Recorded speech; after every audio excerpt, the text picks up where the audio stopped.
What's up, everybody? Today I'm playing a game called Lasting Solstice, and it is by... Oh man, I forgot the name already. What a great start. Is it Kauai Puffin was the project lead? Yeah, Kauai Puffin is the author. So yeah, it's made in Rempe, so you got the typical Rempe options and menu and stuff. I'm actually going to lower the music volume slightly. I think, actually it's way too low now. Whoops. I'll just put it up there. There we go. Probably should have tried to figure out this stuff beforehand. Oh, well, sometimes you gotta do it while you're... Anyway. So let's click new game, and let's go right in. I'm hoping... This is kind of like a weird paranoia thing, but I'm hoping this isn't like a Doki Doki kind of literature thing where it turns into a horror game. The store page seemed normal, and it didn't seem like there was anything like too suspicious of that. But apparently, it's like a popular trend to like just make every visual novel that looks really good into a horror game for some reason, like Doki Doki, and yeah. Hopefully that's not that. This one seemed like it had a high production value, so, yeah. Anyway, this is just the demo, so I think they're going to have a Kickstarter later, so I'll be sure to update the description of the video with that link. But if you want to play the game yourself before you watch me play it, you can download it in the description down below and play it yourself, the demo, for free. Alright, I haven't read a visual novel in a while, so here we go. First comes the blinding white light, then colors, and then stillness. Like stagnant water, I lay there powerless in a blanket of white sheets. The square... Is it capturing my mouse? I hope not. Okay, it's not. Cool. Sorry.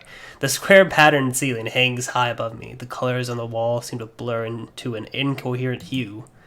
Every move I take comes with an aching sensation. The sharp stabs of pain help me wake up. I cough lightly as I choke on the pungent stench in the room. The nauseating air tries to put me back to sleep. With some trouble, I manage to get a sense of my surroundings. Syringes, scissors, band-aids, all neatly labeled on the wooden drawers to my right. The labels are peeling ever so slightly. On the far wall, a clock hangs. It's 12:25 p.m. A TV is suspended in front of me. The discolored frame shows its age. I stare into the black screen of the TV. It reflects a distorted image of myself like an old-looking glass. My eyes are metallic and my hair is disheveled. No tubing or wiring connecting me to any machines, only bandages wrapped around my head. A hospital. A place where life and death happens. It felt like I was in the latter. I try moving under the white sheets again. No immediate pain comes, but a bitter sore feeling leaves me partially paralyzed. I desperately look around, hoping for someone to come and help me understand the situation, but it ends in a fruitless effort. To ease my mind, I glance toward the window. The tender colors of nature are easy on the eyes. The clouds are tinted with a slightly sickened gray. It's drizzling outside, too. The type of drizzle that is a noiseless shading against the far horizon. Suddenly, footsteps echo from the hallway to my right. A sense of anxiety travels down my spine. I sit up straight and correct my posture, wincing at all the pain.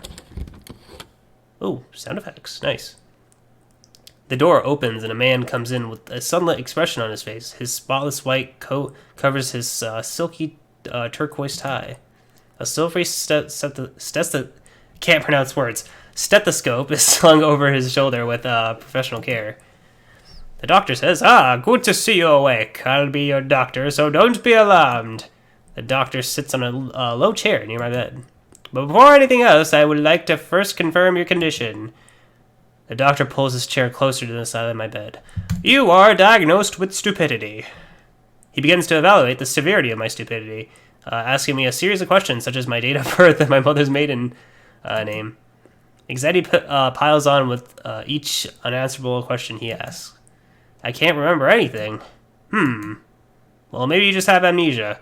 The doctor's eyebrows furrow to a sympathetic look. The silence in the room quickly turns unnerving. Unfortunately, it seems that you have suffered from amnesia. It's like the narrator of the wait, That it's like I predicted it. Wait, am I the narrator of the narrator? Anyway, fragments of his sentence run past me with a buzz. There's one word that still rings in my ears. Amnesia? The Dark Descent? Don't be afraid, it's a good game. There are many cases of amnesia, and a majority of people have already watched the Let's Play by PewDiePie. What should I do? I would suggest some more rest. I'll prescribe you some medicine that we would normally provide to amnesic patients? I can't pronounce words, oh well. But I want to leave. We'll try our best to help you improve your condition, but resting is important. Kazu says, ... The doctor clears his throat, trying to dispel the uneasy tension between us. Don't worry too much about it. It's human nature.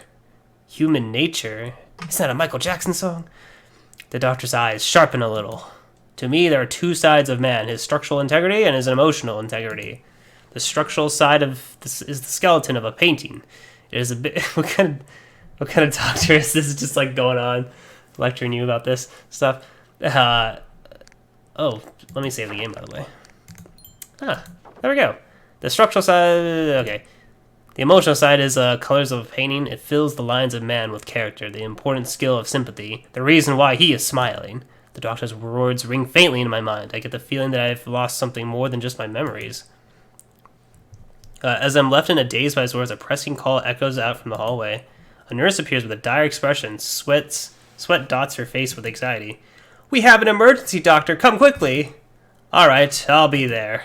The doctor quickly rises up from his chair, almost systematically, as if he grew too accustomed to his chaotic work. He then turns around to catch my eye, a sorrowful hue of colors in his face. Sorry to cut our conversation short. We'll all hope for your quickest recovery. The doctor and the nurse leave the room with urgency. Exhausted, I sink into the sheets. Amnesia, huh? I'm tired of watching scary Let's Plays. What the heck, phone? I'm trying to read a visual novel. Still, not understanding the severity of the situation, I find myself repeating that word as if it will help bring it to fruition. Like the light astonishment when you whisper to yourself, it's raining, from finally looking outside after being indoors too long. The clock in the room continues to tick, but the passage of time fails to register. I sit myself up higher on the blackboard of the bed. A sharp pain burns my abdomen, the same sensation of pouring rubbing alcohol on an open wound. Bringing my legs and hanging them off the side of the bed, I push forward with a willing force and ease myself onto the floor slowly. My legs shudder violently when I reach the floor. The cold marble stings my bare feet. I don't have any plans of going anywhere. I just want to get out.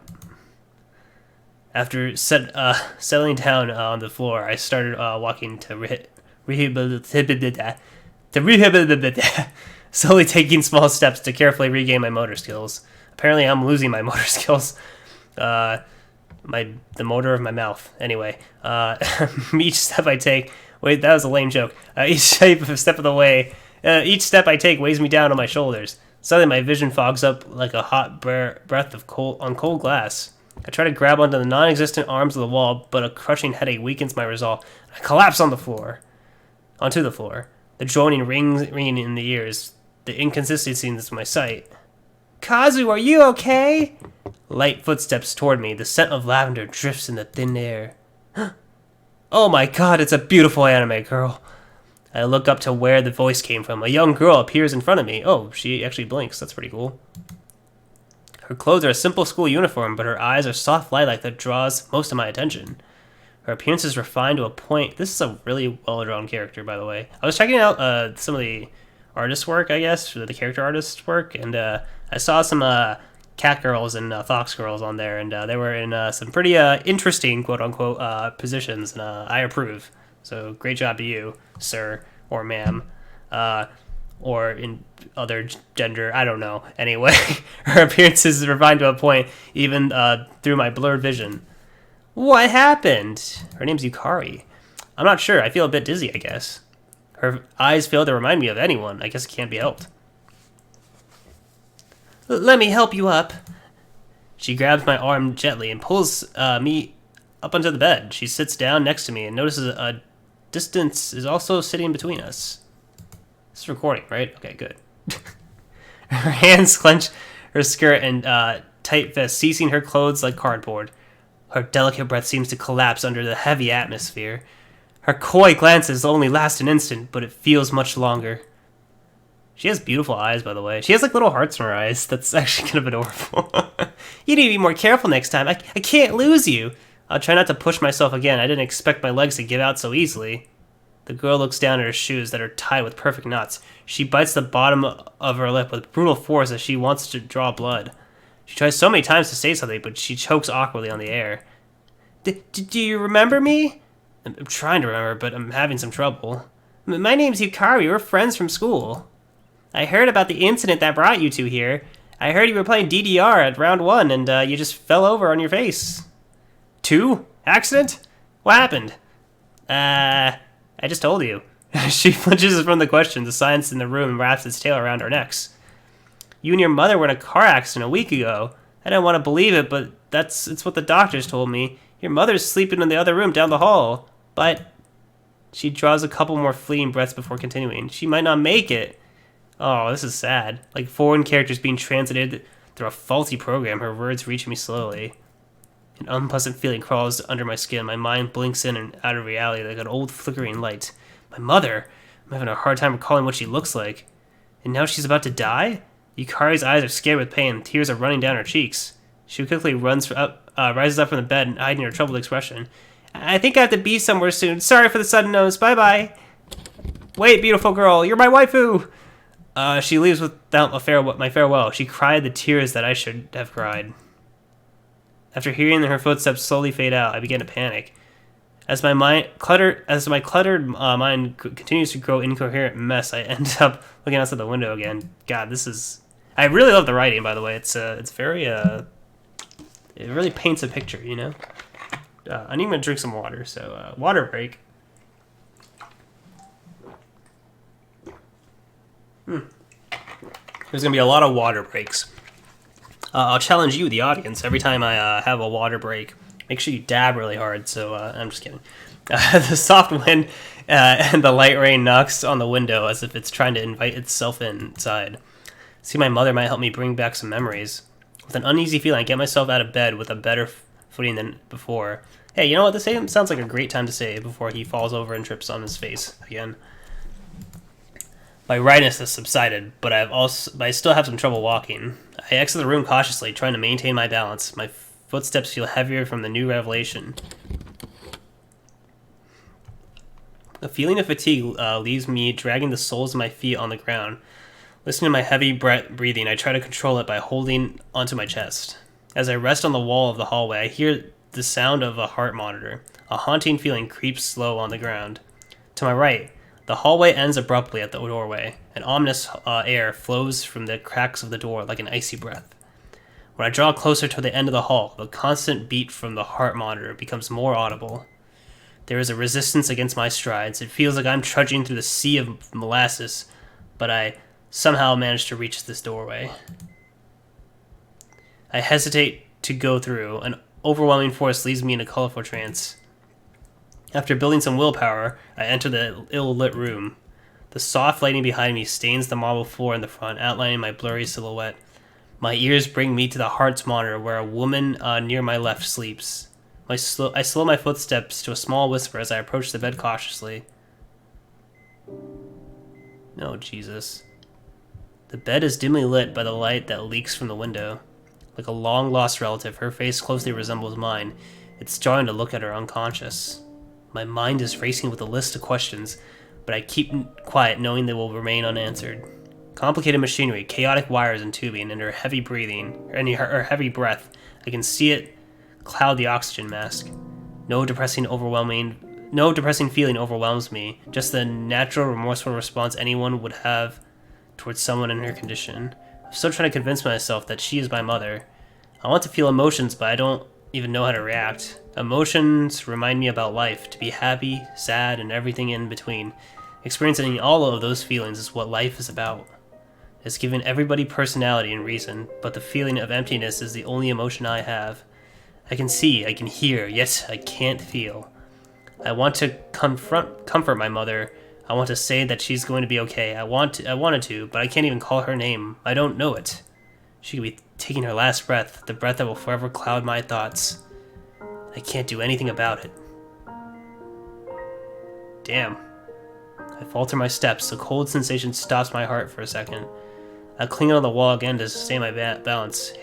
Hair starts sticking to my forehead from uncontrollable sweating. Heavy breathing violently convulses my whole body. Oh, this music is so sad! Oh my god, let's save the game again. I don't know why. It makes me feel better. I want to go home. I grip feebly onto the tenacity I have to trudge through the hallway again. I managed to drag myself to the reception office. The clock above me shows that it is about 1:30 p.m. At first, the receptionist tells me to continue resting in my bed, but with some bold persistence, I give her no choice but to let me go. After some brief paperwork, the doctors inform me of the details about the accident. It appears that we have veered off the lane onto an oncoming truck. Jesus. I was seated at the back right of the car, which would explain why I was not majorly injured physically, but my mother suffered a real fatal blow. The doctors continue to say that she might not even wake up from her coma, but to them, it's a miracle that my mother is even breathing. A miracle? What I saw back there wasn't a miracle. I asked them about my past, but the only information they can find in their documentation. But they only have information they can find from their documentation. Ah, God, I can't read. They informed me that my father died from a heart attack a long time ago, when I was 5 or so. The cause of the heart attack was from an apparent lack of sleep and overwork, but they can't provide any more details beyond that. With nothing else to tell me, the doctors simply hand over what I assume is my backpack and phone, a couple bandages for my head, and some prescribed medication. I take a look at the label stuck on the medicine. For Kazu, take 2 tablets a day. Although modern medicine has cured many illnesses, it's unsettling to think the only way to recover is this bottle of chemicals. Shuffling through the other items I received, I find my phone, which seems brand new. Not even a fingerprint is left on it. Under contacts are 3 names shown: Mom, Yukari, and Shiori. The last name doesn't sound familiar, but I shouldn't let that clog my thoughts right now. Putting away my phone, I pick up the backpack and open it.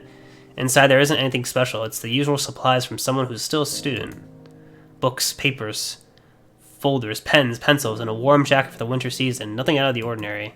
Without any clear direction, I stuff everything in my backpack and I head toward the exit. You know what? It's time for some water, everyone. So make sure you dab really hard. These backgrounds are really amazing, by the way.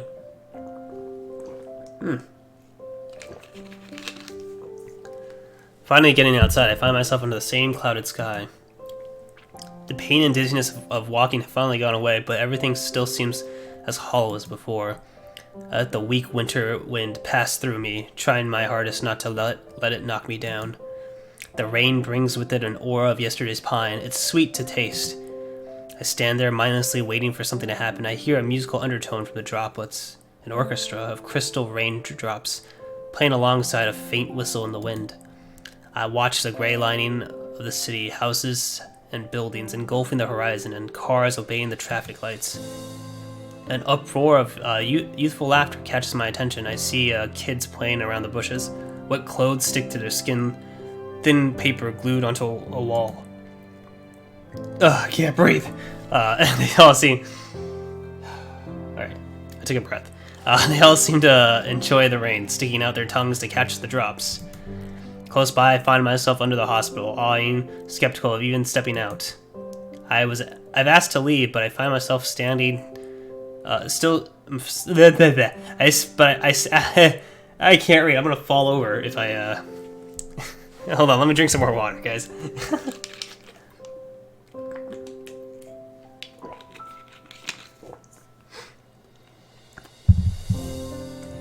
All right. I've asked to leave, but I find myself still standing under the hospital building, sheltering from the rain. I realize that I have no warm place to go. An existence so fragile, it seems it would give way under the blank rain. Many people fail to see the connection between memory and self. A person operates on a collection of memories to function. To lose that leaves him nothing but a shell of his former self. A person does not simply like reading. Rather, he is someone who remembers that he likes reading. He also remembers that his favorite genre, his favorite book, his favorite author, his favorite place to read. All of these loosely connected memories start to make sense in a broader picture, and these experiences become what truly defines him. But without any memories, What does that make me? As I filled my mind with melancholic thoughts, rays of sunlight find its way through the clouds, but the sun is still unseen behind the clouds. I look above the sky where the sun is covered up in a blanket of white clouds. It seems like a cloudy weather will stretch throughout the week. I forgot what the sun looks like, but I hope I'll be able to see it again soon. Maybe once the weather clears up, the sun will be able to show her sun-dressed outfit. She might wear that warm red velvet blouse, or maybe... It sounds like you're flirting with the sun. Dude. Is there a Sun-chan in this game? Is there a humanoid sun girl? Is that a dateable choice? Anyway. When the sun passes beyond the horizon, the moon rises wearing his nightly black suit. It almost looks like they were dancing up on top of the high stage. They're a wonderful couple. They dance with stars as their specters. To the end of the time, they will be together. Some time passes, I realize my ridiculous thoughts, snickering at the ideas. Okay, I'm glad he's like a little bit self-aware at what he was like thinking about. It's fun to think about childish stuff like this. It keeps my mind occupied. I mean, that horrible car accident just incapacitated my mother, but you know what, it's fine. Then again, the familiar scent of lavender finds its way toward me again. You're out already? Shouldn't you be resting? The doctors let me go. I think I'm fine. Also, you look beautiful. Can we be married already? The blatant lie, but I hope your car doesn't catch it. I thought you had to go somewhere. I just need a breath of fresh air. The rain attaches itself to her somber voice, pulling it down onto the soft soil and forming a reservoir of words near our feet. You're gonna catch a cold if you stay like this. I like it when it rains. I can't see the sun. I don't want to see her. Ugh! I hate her. She's a dumb... Ugh. Are you feeling okay? Sorry, I don't feel like myself today. Everything happened all at once, and I don't know how to react. Her eyes light up slightly, but her tone still drags against the chilled dew. I don't think I can get over what happened. Did your voice change? Also, let's try to get... I don't know why I'm doing different voices for. Let's try to get through this together. It seems like we were close friends. If you weren't, you wouldn't have waited for me at the hospital like that. But I think staying friends might be a problem. Why do you say that? Her eyes wander through the puddle near us, trying to find an answer in the rippling reflection. I don't know, it's just a feeling. Were we good friends before the accident? Yeah, we were. I can't see why we can't stay like that. I do want to be how like we were before, it's just What? I don't understand what you're saying. I don't understand anymore. You're making this really hard on me. Don't blame this on me, you're the one spewing nonsense. Ha ha ha ha. Her sweet laugh leaves a little room for the winter air around. It's the first time she smiled since I met her. It was warmer than I thought. Were we like this before? Yeah, kind of. Talking with her makes me forget about my problems. I don't know why. It doesn't feel like I'm talking to someone I don't know. Rather, it's a feeling when you talk to a friend that's been gone for a long time. How did we meet each other? Well, before we find out, let's save our game. Alright. How long has this recording been going on? I'm not gonna do like the full like demo. I think it seems like this one's gonna be a while, so I'll just do half an hour. So we got like 7 minutes of it. So our parents were close friends, and we naturally got along back then. I wanted to ask about my mother, but Yukari doesn't seem like she wants to talk about that. We were childhood friends? From that point on, we talked to each other every day. What did we normally talk about? Well, you always like to talk about my paintings. I don't really like showing you until it's finished. Oh, she's an artist, I see. She speaks in a small voice. Her blush is warm with a healthy pink pigment. Painting? Yeah, I like to paint whenever I can. Sometimes in class, I would sit there and only think about painting. You seem like a horrible student. What the heck? You just got out of the hospital. Why are you bullying this girl? I'm not. How are your grades? We don't need to get into specifics. Yukari retreats her voice behind her lips. Well, I guess that would explain why my teacher doesn't like me that much. I do want to see your paintings, though. Maybe later when we both have time again? Well, I'm not really confident with my work right now. With worried eyes, Yukari starts playing with the buttons around her uniform. I'm sure they look fine. It might help me remember something about us and how we were before. Alright, I'll show you the painting I'm working on later if you want. The painting is going to be entered in the fine arts competition. I always enter in competitions, but I might not do as well with what it looks like right now. It's impressive you're competing against other people. I probably could never do something like that. Yukari grimaces and looks away from my eyes. Only the light drops of rain answer my comment. You must have been painting for a while now. How have you been doing it? I started painting when I was 6 years old, right after I met you. How long ago was that? If I had to ask how old I am at the hospital, it's not a question you would normally ask. Oh yeah, we're both 21, so it has been 15. Oh wow, really? I haven't realized how long I've been painting now. It's been already 15 years. Time stops for no one, I guess. What got you into that painting in the first place? Painting was something for me to pass time. It was always fun to play around with colors. I feel like painting is a way to preserve the childlike creativity that I want to go back to. Giving life to something monochrome seems so empowering. You know what I like about this, by the way? So like, you know how they were like painting a picture of like how like bleak everything was, and everything was like kind of gray and like white and brown and like kind of like not very exciting colors or whatever. But when Yukari is on the screen, she kind of contrasts that a bit in the scenes that she's in.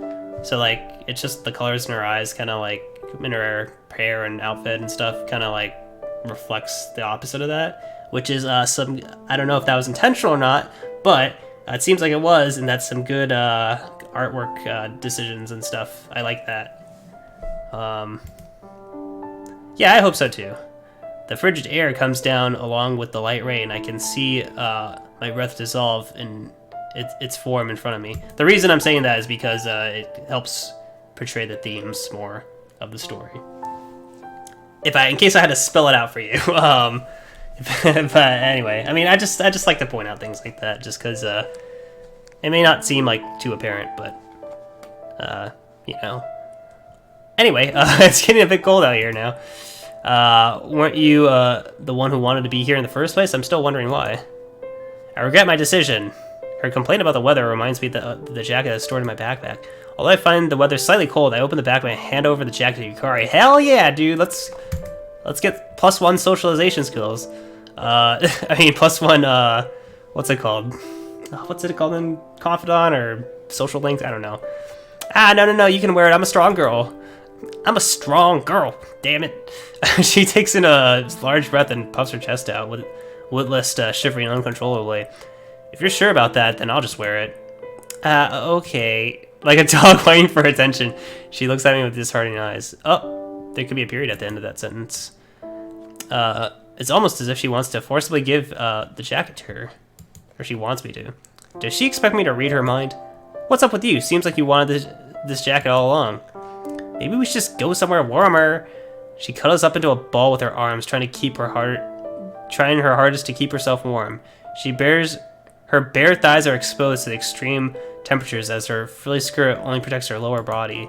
We should go indoors. I'm freezing myself a little. I checked the phone. The time is 2 p.m. That reminds me, I have someone named Shiori in my contacts. Do you know who that is? She's one of our friends from school as well. She can be a bit mean sometimes, so don't take anything she says personally. She told me that she'll come visit you after practice. I see. Hopefully she does come by. Maybe that'll help me remember something. Anyway, we should start heading home right now. Yukari begins to get up from the bench when she suddenly freezes and looks at me. I forgot. Do you know where your house is? I live in a box, don't I?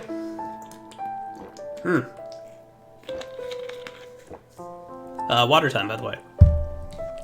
No, I was about to ask the hospital where I live. Don't worry, I'll show you where it is. It's the least I can do for you. That would help a lot, thanks. She has some nice features.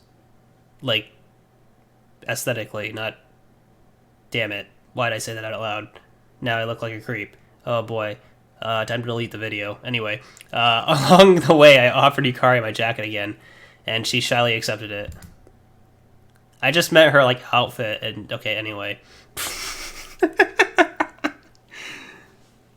You ever, like, say something, and then you, like, once you say it, you're just like, wow, that was actually kind of stupid that I said that out loud. Well, now I caught that on recording, so we're just going to leave it in there and hope for the best. So we walked together, but little was said. I'm glad we became friends before and now. It was a long walk. I think I'm not too sure myself. I was drawn listless by the rain.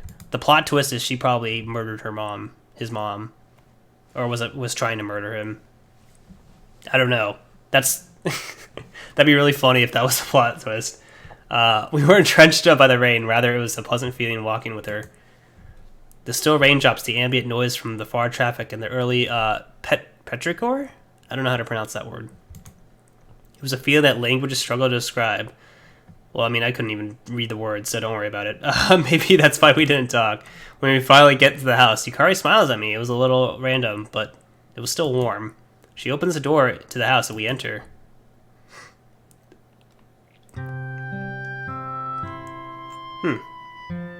What opens in front of me is just what I expected.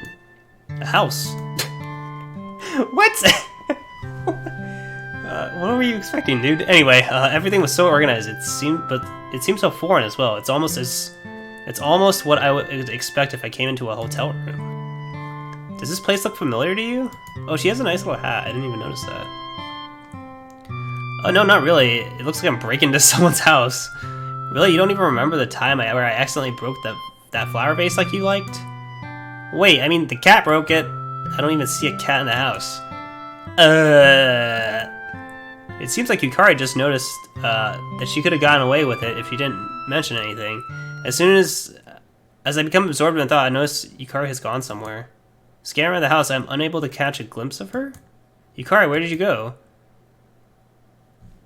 Let's save the game. That's weird, why she just suddenly disappeared. Oh, why are you crouching behind the table?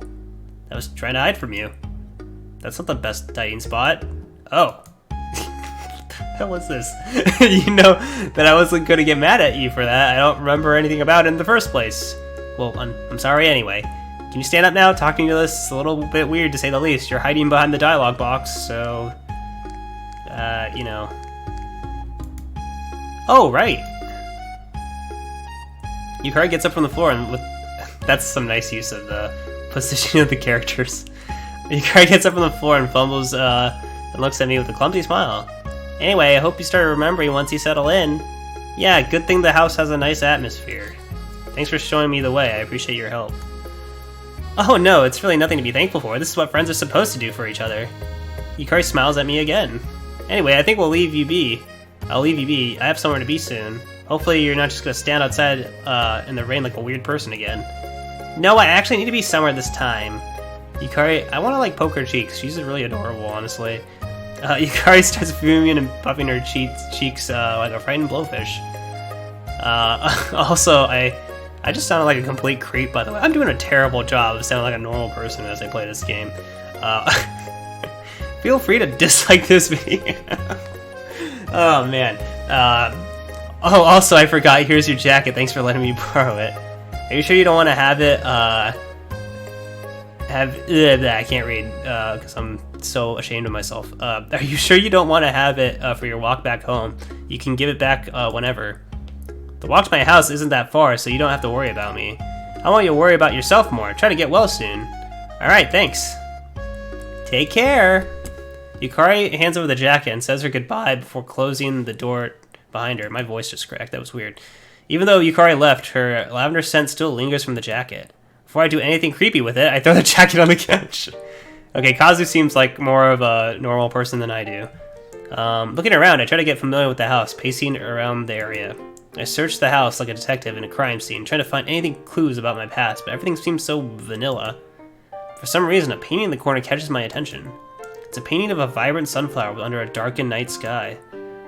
The bright colors of the sunflower speak louder than the moon itself. That's a Post Malone song! Each brush stroke is precise, and the choices of colors show the artist's mastery of color theory. Intrigued by the painting, I walk up to the painting and examine a bit closer, finding a signature at the bottom left corner which reads Yukari Matsuko. Oh, that was Yukari's painting. It's surprising to find out that Yukari is capable of producing pieces of art of this caliber when she didn't seem confident with her work. But her expertise is to be expected because she does enter fine art competitions. Blah. Let's drink some more water, everyone.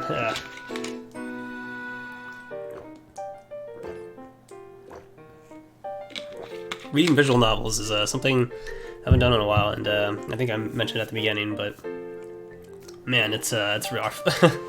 It takes a lot out of your voice, I think, or not voice, but just you have to speak a lot, basically. If I didn't make that clear. We're kind of over the 30-minute mark. I'll read a little bit more, and then we'll probably call it a video. You can play the rest of the demo yourself, by the way, if I didn't mention that before. I think I did, but I'll mention it again toward the end. But the painting back, putting the painting back, I take a moment to relax by sitting down on the couch. Redirecting my attention to the enticing large TV, I search around for the remote by digging in between the cushions of the couch. After finding the remote and turning it on, some anime shows up on the screen. It's about a guy who's trapped in a fantasy game. Oh, it's an isekai? Oh my god. Are you really parodying Sword Art Online? His name is Kairito, and he's dressed in all black, killing all the monsters without much of a sweat. He seems like an overpowered character in the series, but he's always surrounded by girls. It might as well be a harem at this point. Before I knew it, the credits roll and the episode is over. I'm not sure if I enjoyed my time watching that. Maybe I should watch the news or something like a normal person. Just then, a knock on the door catches me off guard. I quickly made my way to the door and open it. Oh my god, she's beautiful. Another unfamiliar face stands in the doorway. Small raindrops cling onto her short hair. Her calming blue hair paired with her sharp eyes sends chills down my spine. Oh, hello, how can I help you? You talk so formally, you sound like a fruitcake. Hey, let's save our game, because this girl might murder us. Rude. You'll get used to it. She comes in the house and closes the door behind me. I guess this is Shiori, as it says. Anyway, I heard everything from Yukari. Sorry I wasn't with you at the hospital. I was at practice. Oh yeah, I need to introduce myself, don't I? Shiori Takede. I'm in the basketball club. Does that ring any bells? I remember you were in my contacts, but other than that, nothing else. Oh wow, this is serious, and I thought I was unforgettable. With her fine composure, she comes in, walks in toward the kitchen, taking out 2 cups from the drawer and proceeding to make some tea. She takes 2... Have these girls... I guess they're like both your childhood friends, because they just kind of just know your house, apparently. She takes 2 cubes of sugar and gently plops them into one of the teacups, but she doesn't do the same for the other. She takes a spoon and gently stirs both the cups. Coming back with freshly made tea, she replaces the cup with sugar on the table in front of me while she takes her own. She proceeds to sit down on the couch, being ever so careful not to spill her tea. She gestures towards me to sit down, patting on the soft leather. I sit down on the other side of the couch and hold the warm cup in my hands. You seem familiar with everything around here. It's like you live here. Yukari and I often visit you. We were good friends back then, but seeing you like this is definitely odd to me. Man, I really love the character designs. They have such like expressive faces, and it's beautiful. Oh my god, I really like the art of this game. That's what I would assume. Sorry for not being how it was before. You shouldn't apologize for something like that. It can't be helped. I don't know why I always do that for female voices. I make them sound like valley girls. I should really like be more creative. I used to be more creative with voices. Now every female voice I do is just like a sassy like. I don't know. I need to work my brain more. Looking down at the cup, I see cups of sugar still taking its time to melt into the tea. Why did you give me tea with sugar? Because it's how you enjoy your tea. I don't like to drink anything sweet, so having my tea like this is perfectly fine. Putting down my cup of tea, Shiori looks down beside her and looks at the jacket that Yukari recently wore. She picks up the jacket and inspects it for a brief second. Why does your jacket smell like Yukari? You need to slow down. You just got out of the hospital. Don't get the wrong idea. We didn't do anything suspicious. All I did was let Yukari borrow my jacket when she walked me back home. Ah, that's so romantic, but I was expecting something more naughty. You're quite perverted. Are you always like this? Haha, only with you. Damn, I'm sensing some sexual tension here. Her words took my breath away for a second, but I tried to play it off by clearing my throat. Shiori takes a couple more sips of the newly made tea. I was like actually genuinely shocked for a second, because like usually anime girls are like, oh Baka, how dare you say something like that, but nah, Shiori seems like she's like, yeah, hell yeah, I'm gonna make raunchy jokes or whatever. I try to follow, but I end up staring inside the cup, looking at the reflection of the surface. Specks float inside the tea, right along the edges of the cup. So what was I like before the accident? Shiori takes a second to think as she continues to sip her tea. You were just Kazu. It's a bit hard to explain. But I don't think you should worry too much about all this. Your old self will naturally come back to you. There's still a part of yourself that remains untouched by the turmoil around. If you were nice at heart, you wouldn't turn evil. Those simple morals will still latch onto you. Obviously, it's much easier said than done. I'm surprised how composed you are with this. Although it may look composed on the outside, it does dwell in my mind. I constantly think about what's the best approach towards the path of recovery. Even though I tell myself to stop worrying, I can't help but feel anxious. I'm sorry about everything. I wish I could do something to help. Hopefully the tea helps you calm down. It always helps me in stressful situations. After taking a couple sips, I let the soothing taste loosen the tension in my body. As we both drown ourselves in the relaxing atmosphere, Shiori sits up straight again and holds the tea in front of her face, smelling the herbal scent. Neighbors, please. They're doing something with the trash cans that are... Are they playing basketball? What's going on over there? This tea is really good. Can I take some home? Wait, I guess I shouldn't ask now since you're still in a tough situation. I'll just ask you next week. Can't you buy them yourself? But I always steal food from you. Are you sure we were friends before? I don't think that's a normal thing to steal from your friends. Yeah, we were really close. I thought it would help you remember a thing or two if I treated you the same. I feel bad for my past self who had to deal with you. I'll send you back to the hospital if you keep talking like that. Her words come with a stabbing sensation with a sharp tongue and rough tone. She reminds me of a sassy gorilla. I'm not sure exactly why, but I definitely shouldn't say that out loud. But yeah, this tea really helps you calm down. It's nice to have after a long day of practice. I'm not familiar with the insensitivity, but from what I can imagine, it seems like an extreme workout. What made you get into basketball anyway? Shiori gave me a weak one-syllable laugh before taking a sip of her tea again, but she pauses as if trying to find a reply. I'm not really sure myself. It was just something to pass the time when I was a kid. Yukari said the same thing when I asked that question to her. Yukari's a damn maniac when it comes to pain. There's definitely something wrong with her head. Speaking of Yukari, where the hell is she? She said that she had to go somewhere, but I didn't ask where. She needs to be here. I'm not good with this kind of stuff. She seemed very overwhelmed with the situation. I'm pretty sure she just wanted some time alone. She already let a draw-out sign as if she's frustrated with something. She already helped me with getting back home. I don't mind if she has to leave for something. Everybody has their own life to live. But she has no life. All she does is paint. Isn't that a good thing to spend your time in your spend your time in a hobby? Oh, whoops, let me go back one. Isn't that a good thing to spend time in a hobby? But it's the point where I'm worried about her well-being. Alright, I think since I'm running out of steam with my mouth and brain...